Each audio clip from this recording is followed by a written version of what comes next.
आज हम एक ऐसे मुद्दे पर बात करने जा रहे हैं जो सिर्फ खबर नहीं बल्कि आने वाले कल की एक बड़ी चेतावनी है। क्या आप कल्पना कर सकते हैं एक ऐसे वाटर बम की जिसका स्विच एक देश के हाथों में हो और उसका असर करोड़ों लोगों की जिंदगियों पर पड़ सकता है? जी हाँ, हम बात कर रहे हैं चीन के एक ऐसे महाप्रोजेक्ट की जो दुनिया का नक्शा तो शायद ना बदले, लेकिन नदियों का रास्ता और देशों की किस्मत जरूर बदल सकता है। ये वीडियो है दुनिया की सबसे ताकतवर नदियों में से एक ब्रह्मपुत्र की, और चीन इस नदी पर कुछ ऐसा बना रहा है जिसने भारत से लेकर बांग्लादेश तक की नींद उड़ा दी है।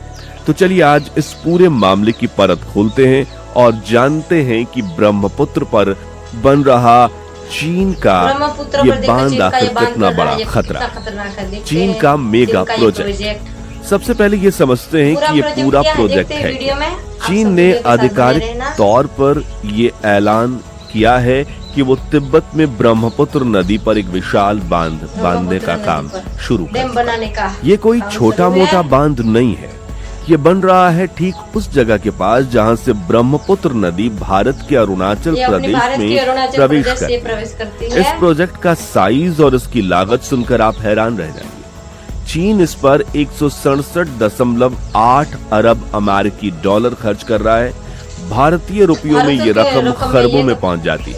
चीन के इस एक कदम ने इसके पड़ोसी देशों, खासतौर पर भारत और बांग्लादेश में चिंता की एक बड़ी लहर पैदा कर दी। दुनिया का सबसे बड़ा हाइड्रो पावर डैम।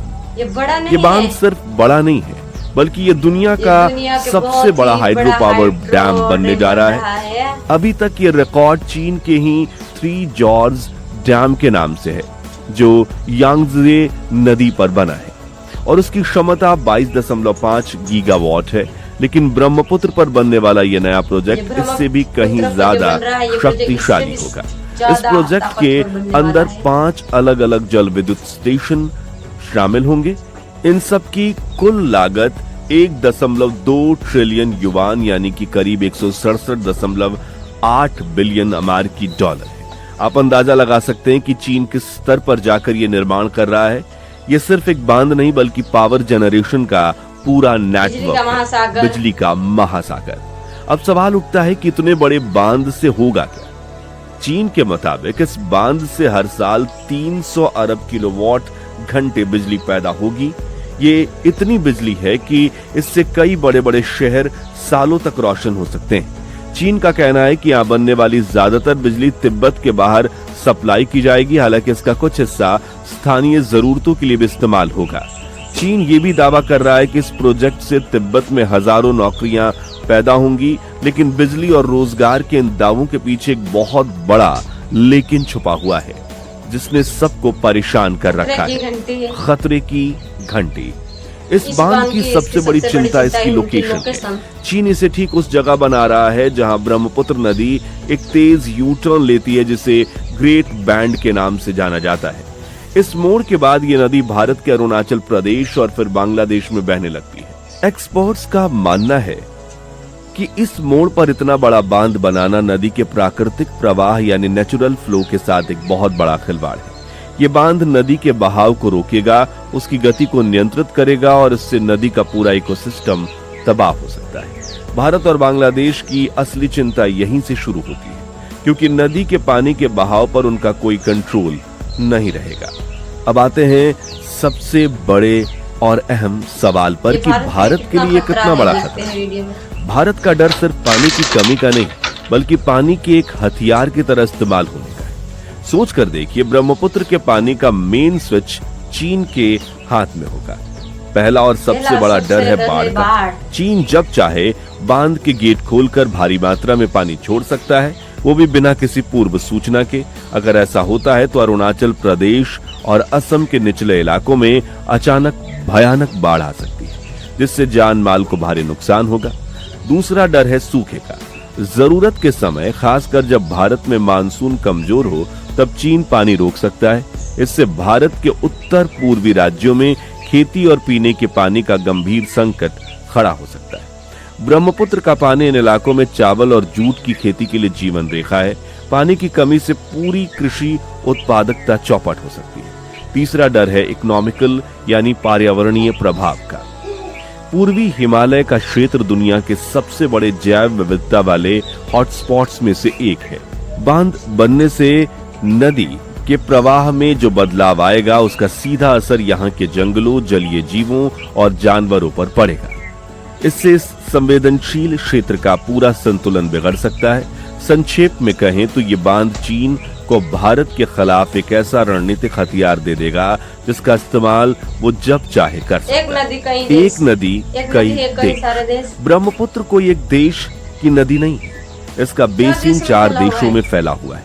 चीन 50.5%, भारत 33.3%, बांग्लादेश 8.1% और भूटान 7.8%।